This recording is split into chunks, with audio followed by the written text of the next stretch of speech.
The audio cinema presents The Yellow Face by Arthur Conan Doyle, a Sherlock Holmes adventure. In publishing these short sketches based upon the numerous cases in which my companion's singular gifts have made us the listeners to, and eventually the actors in some strange drama, it is only natural that I should dwell rather upon his successes than upon his failures. And this not so much for the sake of his reputation, for, indeed, it was when he was at his wits' end that his energy and his versatility were most admirable, but because where he failed it happened too often that no one else succeeded, and that the tale was left forever without a conclusion. Now and again, however, it chanced that even when he erred, the truth was still discovered. I have noted of some half-dozen cases of the kind, of which the affair of the second stain and that which I am now about to recount are the two which present the strongest features of interest. Sherlock Holmes was a man who seldom took exercise for exercise's sake. Few men were capable of greater muscular effort, and he was undoubtedly one of the finest boxers of his weight that I have ever seen, but he looked upon aimless bodily exertion as a waste of energy, and he seldom bestirred himself save when there was some professional object to be served. Then he was absolutely untiring and indefatigable. That he should have kept himself in training under such circumstances is remarkable, but his diet was usually of the sparest, and his habits were simple to the verge of austerity.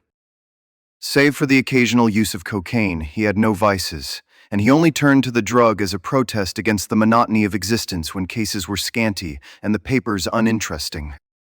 One day in early spring he had so far relaxed as to go for a walk with me in the park, where the first faint shoots of green were breaking out upon the elms, and the sticky spearheads of the chestnuts were just beginning to burst into their five-fold leaves. For 2 hours we rambled about together, in silence for the most part, as befits two men who know each other intimately. It was nearly 5 before we were back in Baker Street once more. "Beg pardon, sir. There has been a gentleman here asking for you, sir." So much for afternoon walks. Has this gentleman gone then? "Yes, sir." Didn't you ask him in? "Yes, sir. He came in." How long did he wait? "Half an hour, sir. He was a very restless gentleman, sir. A walk-in and a stamp-in, all the time he was here. I was waitin' outside the door, sir, and I could hear him. At last he outs into the passage, and he cries, 'Is that man never going to come?' Those were his very words, sir. 'You'll only need to wait a little longer,' says I. 'Then I'll wait in the open air, for I feel half choked,' says he. 'I'll be back before long,' and with that he ups and he outs, and all I could say wouldn't hold him back." Well, you did your best. It is very annoying, though, Watson. I was badly in need of a case, and this looks, from the man's impatience, as if it were of importance. Halloa, that is not your pipe on the table. He must have left his behind him, a nice old briar with a good long stem of what the tobacconists call amber. I wonder how many real amber mouthpieces there are in London. Some people think that a fly in it is a sign. Well, he must have been disturbed in his mind to leave a pipe behind him, which he evidently values highly. "How do you know that he values it highly?" Well, I should put the original cost of the pipe at 7 and 6 pence. Now it has, you see, been twice mended, once in the wooden stem and once in the amber. Each of these mends, done, as you observe, with silver bands, must have cost more than the pipe did originally. The man must value the pipe highly when he prefers to patch it up rather than buy a new one with the same money. Anything else? For Holmes was turning the pipe about in his hand and staring at it in his peculiar pensive way. He held it up and tapped on it with his long, thin forefinger, as a professor might who was lecturing on a bone. Pipes are occasionally of extraordinary interest. Nothing has more individuality, save perhaps watches and bootlaces. The indications here, however, are neither very marked nor very important. The owner is obviously a muscular man, left-handed, with an excellent set of teeth, careless in his habits, and with no need to practice economy. My friend threw out the information in a very offhand way, but I saw that he cocked his eye at me to see if I had followed his reasoning. "You think a man must be well-to-do if he smokes a 7-shilling pipe?" This is Grosvenor mixture at 8 pence an ounce. As he might get an excellent smoke for half the price, he has no need to practice economy. "And the other points?" He has been in the habit of lighting his pipe at lamps and gas jets. You can see that it is quite charred all down one side. Of course, a match could not have done that. Why should a man hold a match to the side of his pipe? But you cannot light it at a lamp without getting the bowl charred, and it is all on the right side of the pipe. From that I gather that he is a left-handed man. You hold your own pipe to the lamp and see how naturally you, being right-handed, hold the left side to the flame. You might do it once the other way, but not as a constancy. This has always been held so. Then he has bitten through his amber. It takes a muscular, energetic fellow, and one with a good set of teeth, to do that. But if I am not mistaken, I hear him upon the stair, so we shall have something more interesting than his pipe to study. An instant later our door opened, and a tall young man entered the room. He was well but quietly dressed in a dark gray suit, and carried a brown wide awake in his hand. I should have put him at about 30, though he was really some years older. I beg your pardon. I suppose I should have knocked. Yes, of course I should have knocked. The fact is that I am a little upset, and you must put it all down to that. He passed his hand over his forehead like a man who is half dazed, and then fell rather than sat down upon a chair. I can see that you have not slept for a night or two. That tries a man's nerves more than work, and more even than pleasure. May I ask how I can help you? I wanted your advice, sir. I don't know what to do, and my whole life seems to have gone to pieces. You wish to employ me as a consulting detective. Not that only. I want your opinion as a judicious man, as a man of the world. I want to know what I ought to do next. I hope to God you'll be able to tell me. He spoke in little, sharp, jerky outbursts, and it seemed to me that to speak at all was very painful to him, and that his will all through was overriding his inclinations. It is a very delicate thing. One does not like to speak of one's domestic affairs to strangers. It seems dreadful to discuss the conduct of one's wife with two men whom I have never seen before. It is horrible to have to do it. But I've got to the end of my tether, and I must have advice. My dear Mr. Grant Munro. What? You know my name. If you wish to preserve your incognito, I would suggest that you cease to write your name upon the lining of your hat, or else that you turn the crown towards the person whom you are addressing. I was about to say that my friend and I have listened to a good many strange secrets in this room, and that we have had the good fortune to bring peace to many troubled souls. I trust that we may do as much for you. Might I beg you, as time may prove to be of importance, to furnish me with the facts of your case without further delay? Our visitor again passed his hand over his forehead, as if he found it bitterly hard. From every gesture and expression I could see that he was a reserved, self-contained man, with a dash of pride in his nature, more likely to hide his wounds than to expose them. Then suddenly, with a fierce gesture of his closed hand, like one who throws reserve to the winds, he began. The facts are these, Mr. Holmes. I am a married man, and have been so for 3 years. During that time, my wife and I have loved each other as fondly, and lived as happily as any two that ever were joined. We have not had a difference, not one, in thought or word or deed. And now, since last Monday, there has suddenly sprung up a barrier between us, and I find that there is something in her life, and in her thought of which I know as little as if she were the woman who brushes by me in the street. We are estranged, and I want to know why. Now there is one thing that I want to impress upon you before I go any further, Mr. Holmes. Effie loves me. Don't let there be any mistake about that. She loves me with her whole heart and soul, and never more than now. I know it, I feel it. I don't want to argue about that. A man can tell easily enough when a woman loves him. But there is this secret between us, and we can never be the same until it is cleared. Kindly let me have the facts, Mr. Munro. I'll tell you what I know about Effie's history. She was a widow when I met her first, though quite young, only 25. Her name then was Mrs. Hebron. She went out to America when she was young, and lived in the town of Atlanta, where she married this Hebron, who was a lawyer with a good practice. They had one child, but the yellow fever broke out badly in the place, and both husband and child died of it. I have seen his death certificate. This sickened her of America, and she came back to live with a maiden aunt at Pinner, in Middlesex.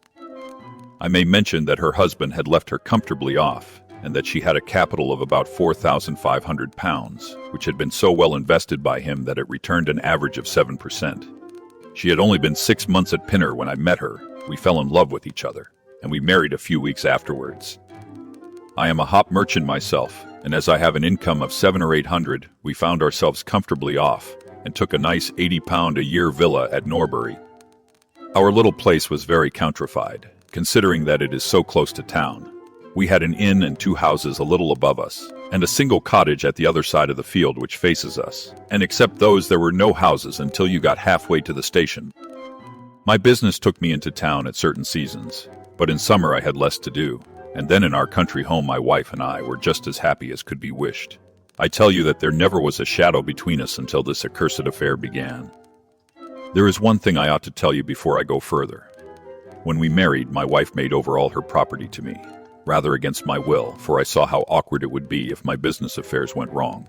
However, she would have it so. And it was done. Well, about 6 weeks ago she came to me. Jack, when you took my money, you said that if ever I wanted any, I was to ask you for it. Certainly. It is all your own. Well, I want £100. I was a bit staggered at this, for I had imagined it was simply a new dress or something of the kind that she was after. What on earth for? Oh, you said that you were only my banker, and bankers never ask questions, you know. If you really mean it, of course you shall have the money. Oh, yes, I really mean it. And you won't tell me what you want it for. Someday, perhaps, but not just at present, Jack. So I had to be content with that, though it was the first time that there had ever been any secret between us. I gave her a check, and I never thought any more of the matter. It may have nothing to do with what came afterwards, but I thought it only right to mention it. Well, I told you just now that there is a cottage not far from our house. There is just a field between us. But to reach it you have to go along the road and then turn down a lane. Just beyond it is a nice little grove of Scotch firs, and I used to be very fond of strolling down there. For trees are always a neighborly kind of things. The cottage had been standing empty this 8 months, and it was a pity, for it was a pretty 2-storied place, with an old-fashioned porch and honeysuckle about it. I have stood many a time and thought what a neat little homestead it would make. Well, last Monday evening I was taking a stroll down that way when I met an empty van coming up the lane and saw a pile of carpets and things lying about on the grass. Plot beside the porch, it was clear that the cottage had at last been let. I walked past it and wondered what sort of folk they were who had come to live so near us. And as I looked, I suddenly became aware that a face was watching me out of one of the upper windows. I don't know what there was about that face, Mr. Holmes, but it seemed to send a chill right down my back. I was some little way off, so that I could not make out the features, but there was something unnatural and inhuman about the face. That was the impression that I had, and I moved quickly forwards to get a nearer view of the person who was watching me. But as I did so, the face suddenly disappeared, so suddenly that it seemed to have been plucked away into the darkness of the room. I stood for 5 minutes thinking the business over and trying to analyze my impressions. I could not tell if the face were that of a man or a woman. It had been too far from me for that. But its color was what had impressed me most. It was of a livid, chalky white, and with something set and rigid about it which was shockingly unnatural. So disturbed was I that I determined to see a little more of the new inmates of the cottage. I approached and knocked at the door, which was instantly opened by a tall, gaunt woman with a harsh, forbidding face. What may you be wanting? I am your neighbor over yonder. I see that you have only just moved in, so I thought that if I could be of any help to you in any. We'll just ask ye when we want ye. Annoyed at the churlish rebuff, I turned my back and walked home. All evening, though I tried to think of other things, my mind would still turn to the apparition at the window and the rudeness of the woman. I determined to say nothing about the former to my wife, for she is a nervous, highly strung woman, and I had no wish that she would share the unpleasant impression which had been produced upon myself. I remarked to her, however, before I fell asleep, that the cottage was now occupied, to which she returned no reply. I am usually an extremely sound sleeper. It has been a standing jest in the family that nothing could ever wake me during the night, and yet somehow on that particular night, whether it may have been the slight excitement produced by my little adventure or not, I know not, but I slept much more lightly than usual. Half in my dreams, I was dimly conscious that something was going on in the room, and gradually became aware that my wife had dressed herself and was slipping on her mantle and her bonnet. My lips were parted to murmur out some sleepy words of surprise or remonstrance at this untimely preparation, when suddenly my half-opened eyes fell upon her face, illuminated by the candlelight, and astonishment held me dumb. She wore an expression such as I had never seen before, such as I should have thought her incapable of assuming. She was deadly pale and breathing fast, glancing furtively towards the bed as she fastened her mantle to see if she had disturbed me. Then, thinking that I was still asleep, she slipped noiselessly from the room, and an instant later I heard a sharp creaking which could only come from the hinges of the front door. I sat up in bed and rapped my knuckles against the rail to make certain that I was truly awake. Then I took my watch from under the pillow. It was 3 in the morning. What on this earth could my wife be doing out on the country road at 3 in the morning? I had sat for about 20 minutes turning the thing over in my mind and trying to find some possible explanation. The more I thought, the more extraordinary and inexplicable did it appear. I was still puzzling over it when I heard the door gently close again, and her footsteps coming up the stairs. "Where in the world have you been, Effie?" She gave a violent start and a kind of gasping cry when I spoke, and that cry and start troubled me more than all the rest, for there was something indescribably guilty about them. My wife had always been a woman of a frank, open nature, and it gave me a chill to see her slinking into her own room and crying out and wincing when her own husband spoke to her. You awake, Jack. Why? I thought that nothing could awake you. "Where have you been?" I don't wonder that you were surprised. Why? I never remember having done such a thing in my life before. The fact is that I felt as though I were choking and had a perfect longing for a breath of fresh air. I really think that I should have fainted if I had not gone out. I stood at the door for a few minutes, and now I am quite myself again. All the time that she was telling me this story, she never once looked in my direction, and her voice was quite unlike her usual tones. It was evident to me that she was saying what was false. I said nothing in reply, but turned my face to the wall, sick at heart, with my mind filled with 1,000 venomous doubts and suspicions. What was it that my wife was concealing from me? Where had she been during that strange expedition? I felt that I should have no peace until I knew, and yet I shrank from asking her again after once she had told me what was false. All the rest of the night I tossed and tumbled, framing theory after theory, each more unlikely than the last. I should have gone to the city that day, but I was too disturbed in my mind to be able to pay attention to business matters. My wife seemed to be as upset as myself, and I could see from the little questioning glances which she kept shooting at me that she understood that I disbelieved her statement, and that she was at her wit's end what to do. We hardly exchanged a word during breakfast, and immediately afterwards I went out for a walk, that I might think the matter out in the fresh morning air. I went as far as the Crystal Palace, spent an hour in the grounds, and was back in Norbury by 1 o'clock. It happened that my way took me past the cottage, and I stopped for an instant to look at the windows, and to see if I could catch a glimpse of the strange face which had looked out at me on the day before. As I stood there, imagine my surprise, Mr. Holmes, when the door suddenly opened and my wife walked out. I was struck dumb with astonishment at the sight of her, but my emotions were nothing to those which showed themselves upon her face when our eyes met. She seemed for an instant to wish to shrink back inside the house again, and then, seeing how useless all concealment must be, she came forward, with a very white face and frightened eyes which belied the smile upon her lips. Jack, I have just been in to see if I can be of any assistance to our new neighbors. Why do you look at me like that? Jack, you are not angry with me. So, this is where you went during the night. What do you mean? You came here, I am sure of it. Who are these people, that you should visit them at such an hour? I have not been here before. How can you tell me what you know is false? Your very voice changes as you speak. When have I ever had a secret from you? I shall enter that cottage, and I shall probe the matter to the bottom. No, Jack. For God's sake. Then, as I approached the door, she seized my sleeve and pulled me back with convulsive strength. I implore you not to do this.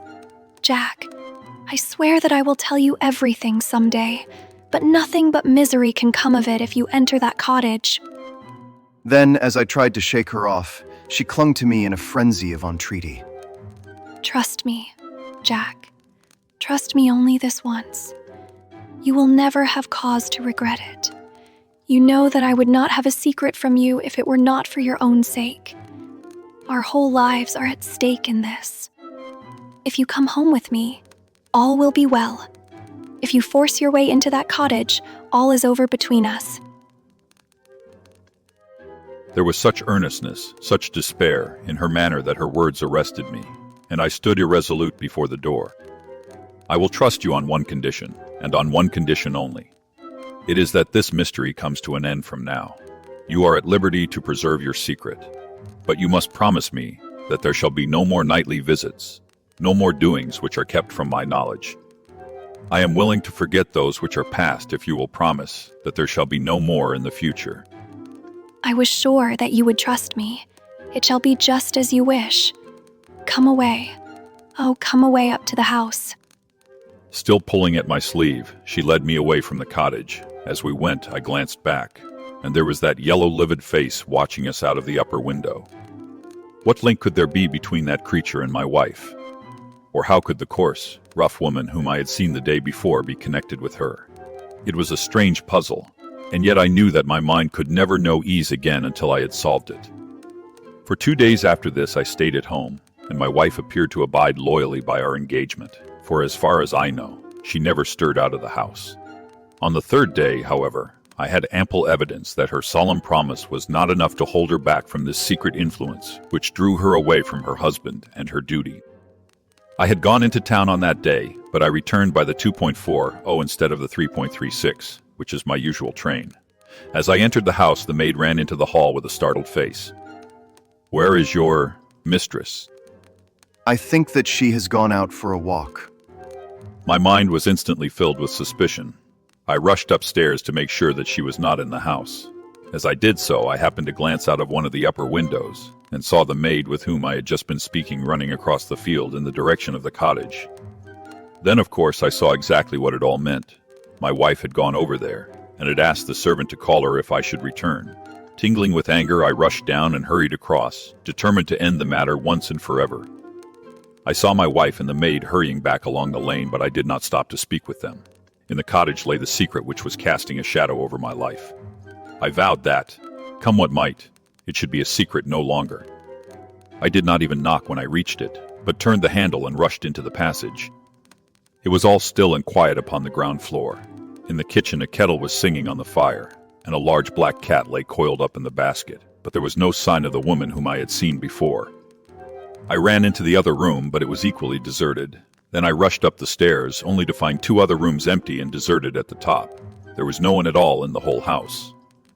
The furniture and pictures were of the most common and vulgar description, save in the one chamber at the window of which I had seen the strange face. That was comfortable and elegant, and all my suspicions rose into a fierce, bitter flame when I saw that on the mantelpiece stood a copy of a full-length photograph of my wife, which had been taken at my request only 3 months ago. I stayed long enough to make certain that the house was absolutely empty. Then I left it, feeling a weight at my heart such as I had never had before. My wife came out into the hall as I entered my house, but I was too hurt and angry to speak with her, and pushing past her, I made my way into my study. She followed me, however, before I could close the door. I am sorry that I broke my promise, Jack, but if you knew all the circumstances, I am sure that you would forgive me. Tell me everything, then. I cannot. Jack, I cannot. Until you tell me who it is that has been living in that cottage, and who it is to whom you have given that photograph, there can never be any confidence between us. And breaking away from her, I left the house.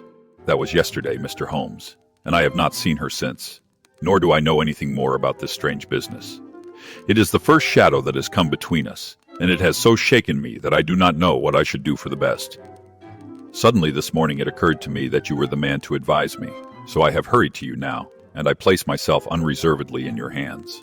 If there is any point which I have not made clear, pray question me about it, but above all, tell me quickly what I am to do, for this misery is more than I can bear. Holmes and I had listened with the utmost interest to this extraordinary statement, which had been delivered in the jerky, broken fashion of a man who is under the influence of extreme emotions.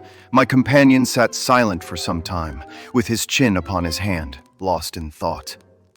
Tell me, could you swear that this was a man's face which you saw at the window? Each time that I saw it, I was some distance away from it, so that it is impossible for me to say. You appear, however, to have been disagreeably impressed by it. It seemed to be of an unnatural color, and to have a strange rigidity about the features. When I approached, it vanished with a jerk. How long is it since your wife asked you for £100? Nearly 2 months. Have you ever seen a photograph of her first husband? No, there was a great fire at Atlanta very shortly after his death, and all her papers were destroyed. And yet she had a certificate of death. You say that you saw it. Yes, she got a duplicate after the fire. Did you ever meet anyone who knew her in America? Number.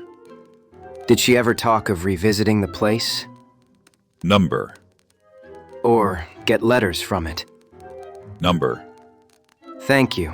I should like to think over the matter a little now. If the cottage is now permanently deserted, we may have some difficulty.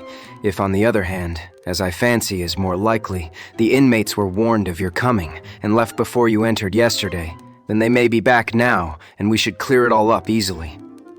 Let me advise you, then, to return to Norbury and to examine the windows of the cottage again. If you have reason to believe that it is inhabited, do not force your way in, but send a wire to my friend and me. We shall be with you within an hour of receiving it, and we shall then very soon get to the bottom of the business. And if it is still empty? In that case, I shall come out tomorrow and talk it over with you.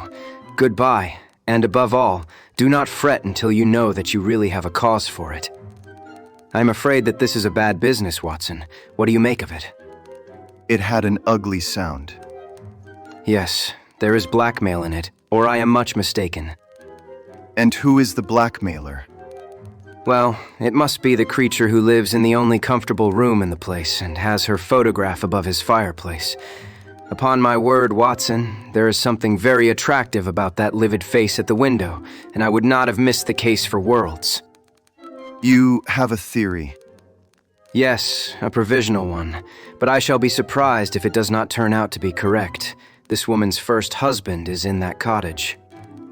Why do you think so? How else can we explain her frenzied anxiety that her second one should not enter it? The facts, as I read them, are something like this. This woman was married in America. Her husband developed some hateful qualities, or shall we say that he contracted some loathsome disease and became a leper or an imbecile. She flies from him at last, returns to England, changes her name, and starts her life, as she thinks, afresh. She has been married 3 years and believes that her position is quite secure, having shown her husband the death certificate of some man whose name she has assumed, when suddenly her whereabouts is discovered by her first husband. We may suppose by some unscrupulous woman who has attached herself to the invalid. They write to the wife and threaten to come and expose her. She asks for £100 and endeavors to buy them off. They come in spite of it, and when the husband mentions casually to the wife that there are newcomers in the cottage, she knows in some way that they are her pursuers. She waits until her husband is asleep, and then she rushes down to endeavor to persuade them to leave her in peace. Having no success, she goes again next morning, and her husband meets her, as he has told us.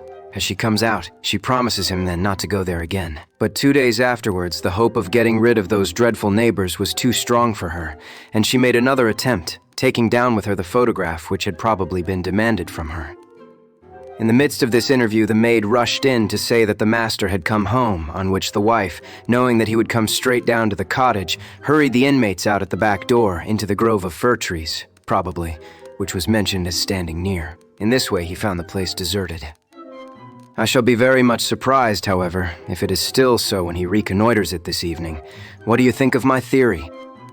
It is all surmise. But at least it covers all the facts. When new facts come to our knowledge which cannot be covered by it, it will be time enough to reconsider it. We can do nothing more until we have a message from our friend at Norbury. But we had not a very long time to wait for that. It came just as we had finished our tea. The cottage is still tenanted, it said. Have seen the face again at the window. We'll meet the 7 o'clock train and will take no steps until you arrive. He was waiting on the platform when we stepped out, and we could see in the light of the station lamps that he was very pale and quivering with agitation. They are still there, Mr. Holmes. I saw lights in the cottage as I came down. We shall settle it now once and for all. What is your plan, then? I am going to force my way in and see for myself who is in the house. I wish you both to be there as witnesses. You are quite determined to do this, in spite of your wife's warning that it is better that you should not solve the mystery. Yes, I am determined. Well, I think that you are in the right. Any truth is better than indefinite doubt. We had better go up at once. Of course, legally, we are putting ourselves hopelessly in the wrong, but I think that it is worth it. It was a very dark night, and a thin rain began to fall as we turned from the high road into a narrow lane deeply rutted, with hedges on either side. Mr. Grant Munro pushed impatiently forward, however, and we stumbled after him as best we could. There are the lights of my house, and here is the cottage which I am going to enter. We turned a corner in the lane as he spoke, and there was the building close beside us. A yellow bar falling across the black foreground showed that the door was not quite closed, and one window in the upper story was brightly illuminated. As we looked, we saw a dark blur moving across the blind. There is that creature. You can see for yourselves that someone is there. Now follow me, and we shall soon know all. We approached the door, but suddenly a woman appeared out of the shadow and stood in the golden track of the lamplight. I could not see her face in the darkness, but her arms were thrown out in an attitude of entreaty. For God's sake, don't Jack. I had a presentiment that you would come this evening. Think better of it, dear. Trust me again, and you will never have cause to regret it.